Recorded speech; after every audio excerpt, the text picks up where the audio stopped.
Yeah, so thanks for joining me, everybody.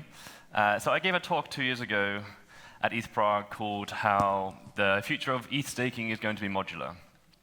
And a couple of years later, we have the main liquid staking providers out there, Lido, Stakewise, and a few others, all adopting this modular architecture. And I bring this up for kind of two reasons. One is I kind of see this talk as a follow-up. It's like a part two to that initial talk, advancing from just ETH staking to looking at staking universally and how a modular architecture is super important to create the bespoke staking systems necessary for each of the different use cases. And the second reason is that if these talks have any form of predictive power whatsoever, which I kind of hope they do, then we have the potential to be working in and transacting in a much safer environment in a couple of years' time. And the reason for the title is the term staking is become very diluted, and it becomes almost meaningless for what it truly, for what the origins of staking was, and I'll come to this shortly. And I'd love for us to kind of take it back to its true meaning of where it came from.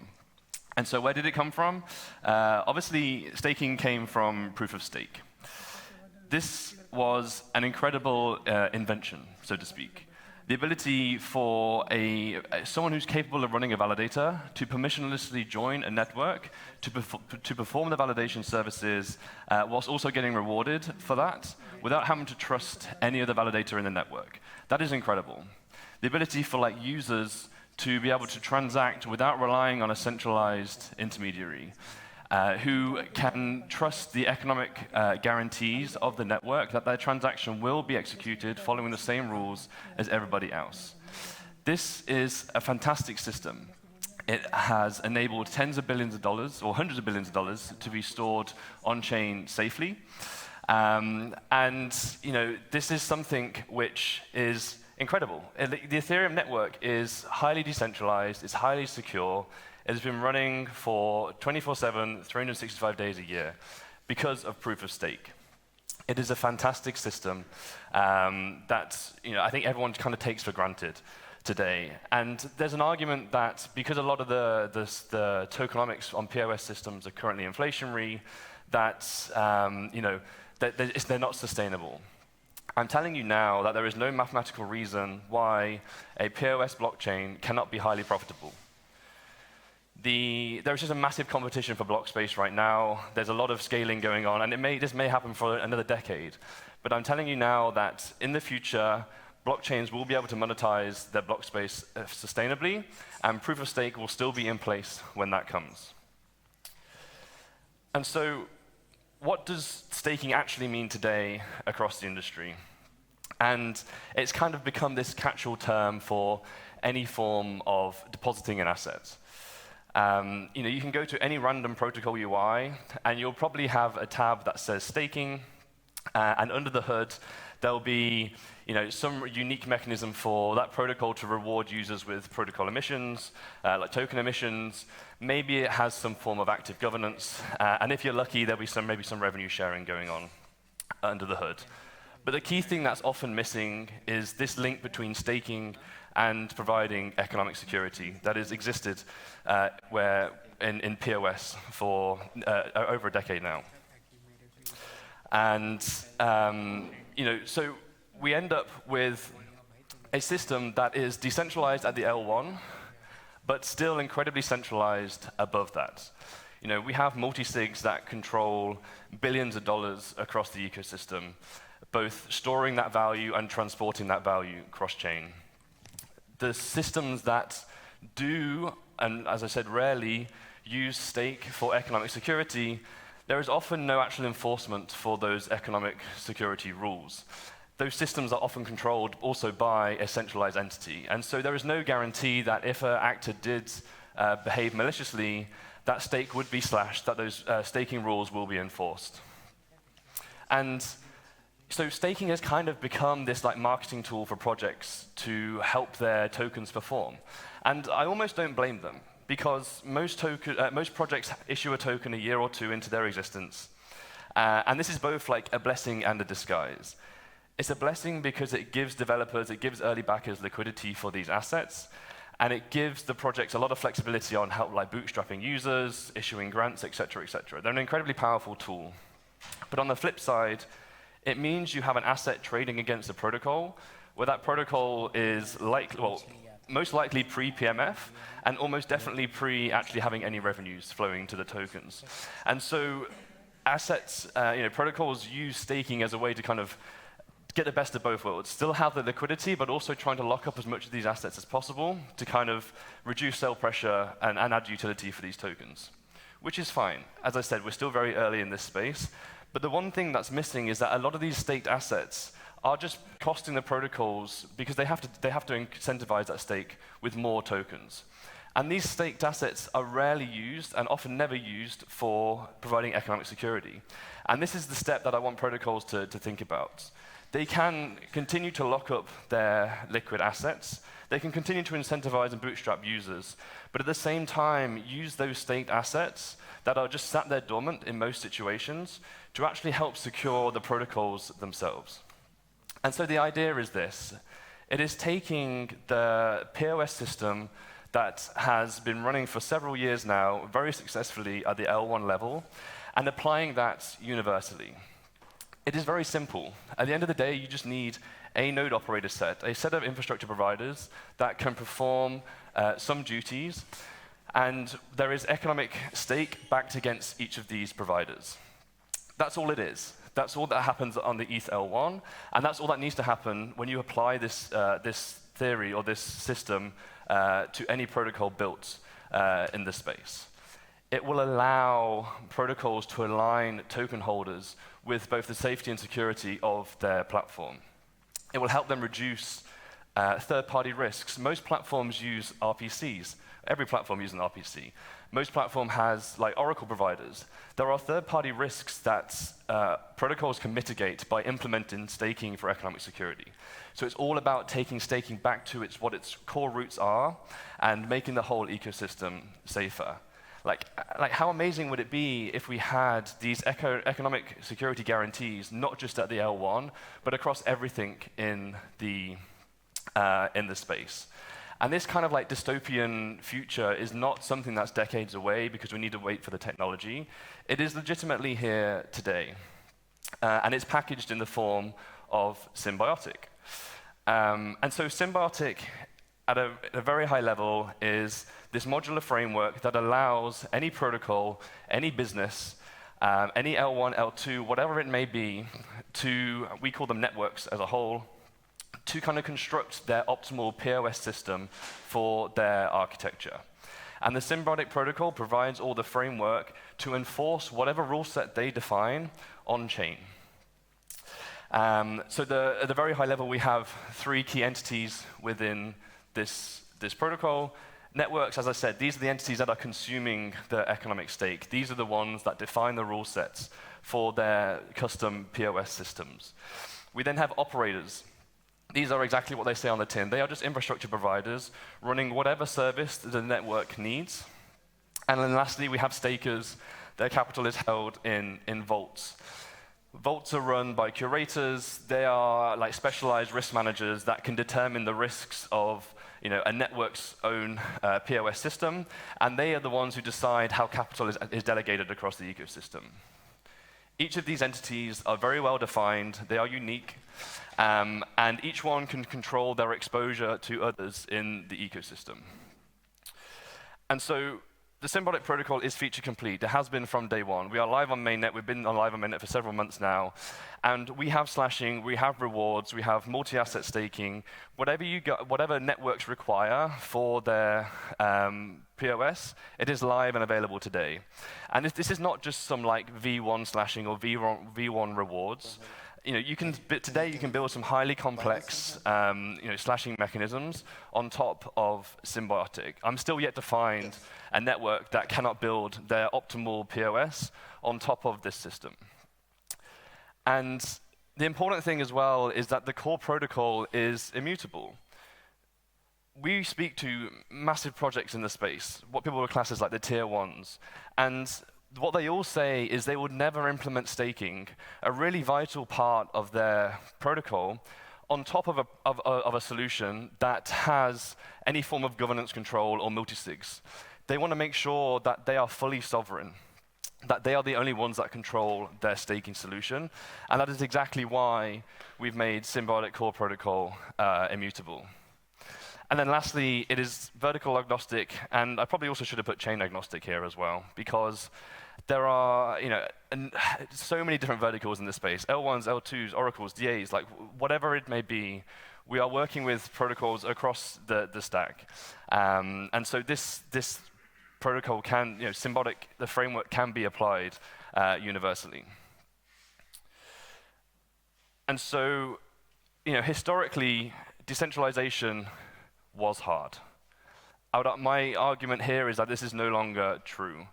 It was very difficult to kind of bootstrap security, to bootstrap enough stake in a meaningful manner.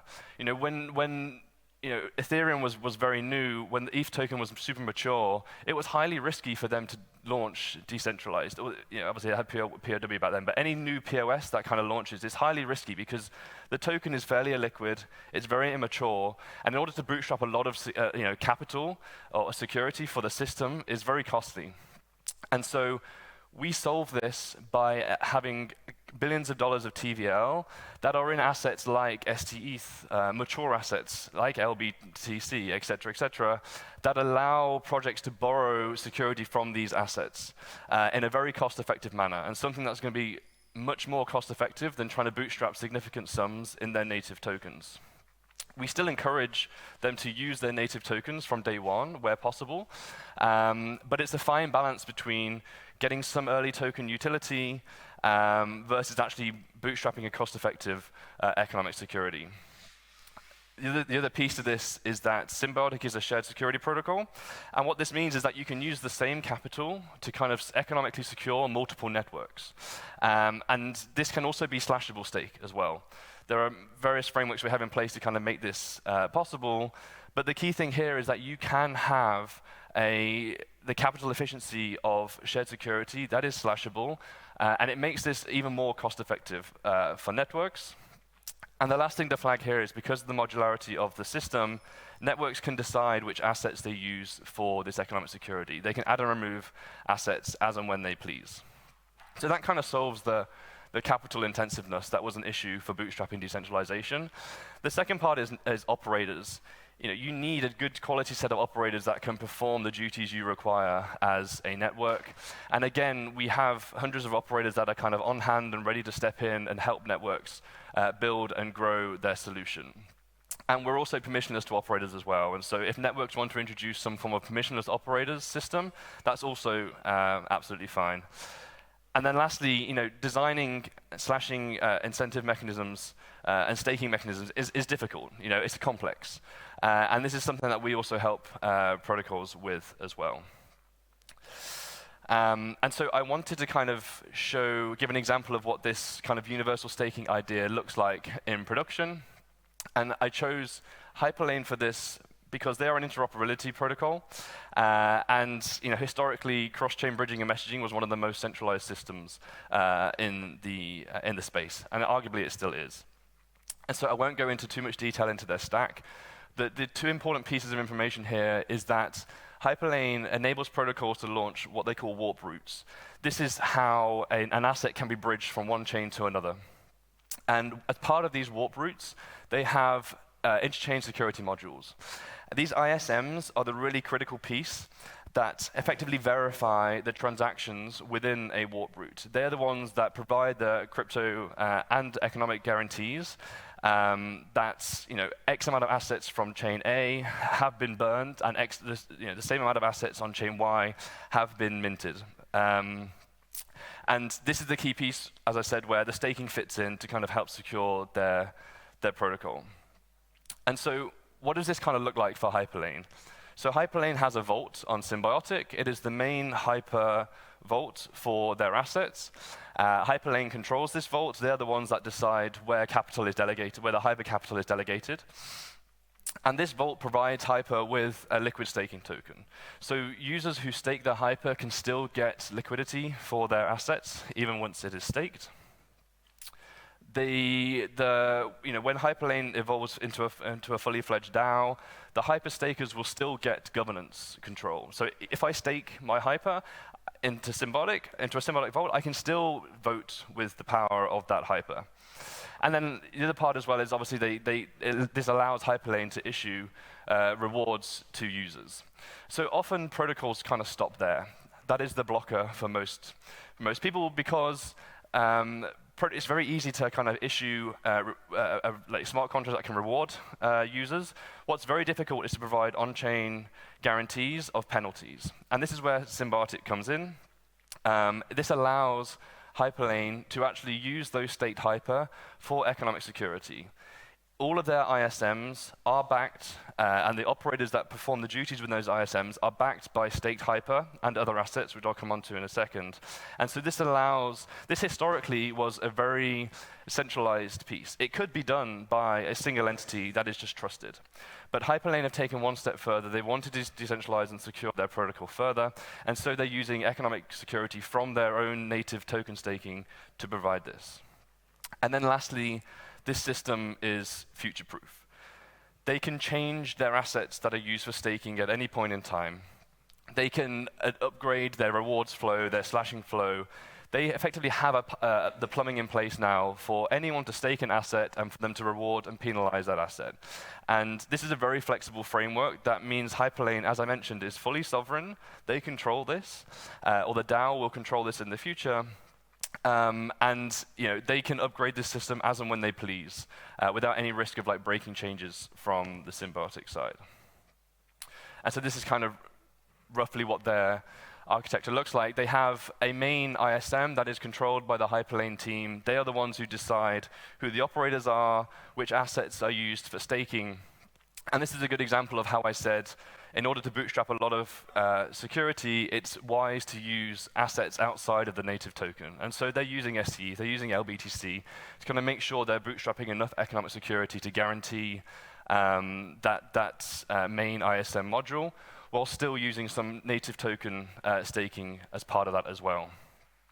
And this is where the modularity really comes into the system, because as well as having a default ISM, clients of Hyperlane can actually decide to build custom ISMs, where they actually decide who the operators are. They get to decide which assets are used for staking. And so if I'm a DeFi protocol who's looking to go cross-chain with my assets, I would be able to actually introduce native token staking of my own assets within this Hyperlane system.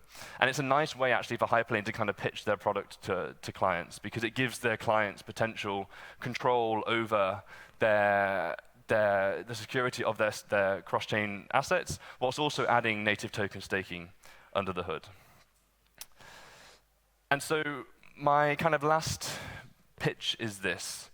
To builders in the room, I want you to kind of take a leaf out of Hyperlane's book. Think about where staking can be used in your protocol, not just to lock up tokens, but actually to secure your protocol and secure the users of your protocols. POS is a fantastic system that has been proven. Let's apply this universally. And my kind of rule of thumb here is wherever there is a dependency on a third party, or wherever there is a critical role within your protocol that is being done by a single entity, remove that single entity, put in a decentralized node operator set, and economically back that operator set with stake. That will protect you guys as a protocol from liveness issues, and it will also help protect your users of the protocol. The technology is ready to be used today. We just need people to adopt it. Thank you very much.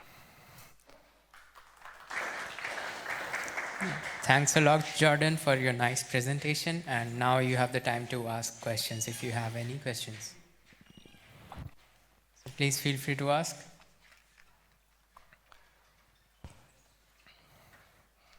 I'll also be waiting outside if people wanted to chat afterwards. Yeah, so maybe I can ask you one question. So can you please tell me what's the roadmap looks like for the Symbiotic in the next few years? Sure. So as I mentioned, when we launched Symbiotic on mainnet back in January, it had all the features that are necessary for a foundational staking framework, slashing rewards, etc. So we are now in a position to kind of make the onboarding to Symbiotic as easy as possible. So we have the core framework built. We're now building the tooling to make sure that to integrate with Symbiotic, to kind of embed this framework within your architecture is as easy as possible. And so that is our #1 goal right now. We've got a major SDK upgrade coming. There's some really exciting upgrades just generally in the roadmap that we'll be announcing soon. And it's all around the idea of making the integration as simple as possible with this technology so that we can just onboard developers in mass, basically, and projects in mass. We don't want it to take months and for developers and projects to have to dedicate major resources to kind of embed this technology. The easier we make it, the quicker they can onboard it, and the more, the safer we can make the ecosystem as a whole. That sounds wonderful. I wish you a great success. Thank you. Thank you, everyone.